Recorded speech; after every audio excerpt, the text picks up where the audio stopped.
안녕하세요. 키자TV 투자의 정석 연금 담당 졸지쌤입니다. 이번 시간에는 연금의 대분류 가운데 연금 저축에 대해서 알아보도록 하겠습니다. 연금 저축은 크게 두 가지로 나눌 수 있습니다. 세제 적격과 세제 비적격으로 구분하게 되는데 이름만 보면 조금 어려울 수 있습니다. 하지만 대표적으로 연금을 수령할 때 세금을 내는지 여부에 따라서 구분을 하게 되고요. 연금 납입 시 세액 공제 여부에 따라 나뉘기도 합니다. 세제 적격 상품은 보험료를 납입하는 동안 IRP와 마찬가지로 세액공제 혜택을 받게 되는데 연금을 수령을 할 때에는 연금소득세를 내야 합니다. 반면에 세제 비적격 상품은 과세 대상에서 제외되는 관계로 납입 시에는 세액공제 혜택이 없습니다. 하지만 연금을 받을 때에는 일정 조건을 충족하는 경우에 연금소득세가 면제된다라는 장점이 있습니다. 세제 적격 연금에는 보험사의 연금저축보험, 은행의 연금저축 신탁, 증권사의 연금저축 펀드가 있습니다. 연금저축 신탁의 경우 현재는 판매 중지 상태이니까 참고만 부탁드립니다. 이 세 가지는 세제공제 혜택을 동일하게 적용받는데요. 400만 원 한도로 세액공제가 가능한데 종합소득 4천만 원, 근로소득만 있는 경우에는 총 급여액 기준으로 5,500만 원을 초과할 경우에 13.2%, 이하일 경우에는 16.5%, 납입금액 전체에 대해서 400만 원 한도로 이 기준으로 세액공제가 가능합니다. 단, 종합소득이 1억 원, 근로소득만 있는 경우에는 총 급여액이 1억 2천만 원 이상의 고소득자의 경우에는 300만 원까지만 세액공제가 가능합니다.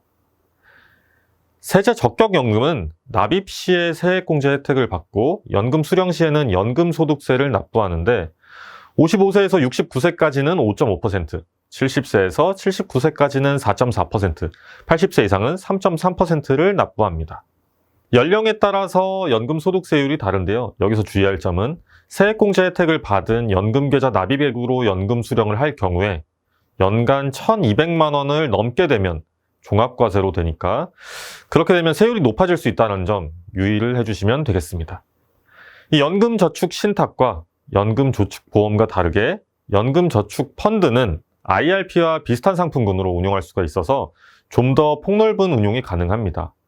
상품을 운용하는 방법 외에 어떤 차이가 있을까요?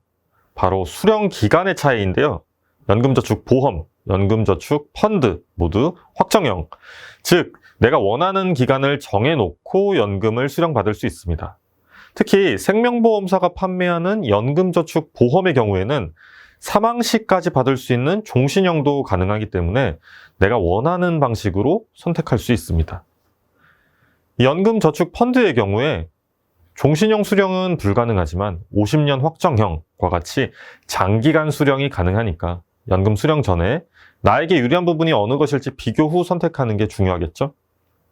세제 적격연금 외에 세제 비적격연금, 일반적으로 비과세연금이라고 하는데요. 이 비과세연금에도 보험사에서 판매하는 연금보험과 변액연금이 있습니다. 비과세형 연금은 납입 시에 세액공제를 받지 못하는 대신에 월 150만 원 이내로 5년 이상 납입하고 10년 이상 유지할 경우 연금 수령 시에 15.4%의 이자 소득세가 면제됩니다. 주식, 채권 등의 투자에 기대 수익률을 높이고 싶다면 변액연금을, 안정적인 적립을 원한다면 연금보험을 선택하시면 됩니다. 참고로 두 상품 가운데 보다 대표적인 건 연금보험입니다.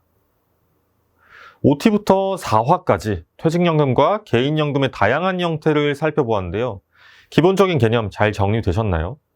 자, 다음 시간부터는 실제 연금 투자를 하면서 우리가 알고 싶은 세금부터 연금 투자 방법까지 실전에 필요한 내용을 준비했습니다. 기대해 주시고요. 지금까지 자산을 키우는 올바른 습관, 키자TV 투자의 정석, 졸지쌤이었습니다.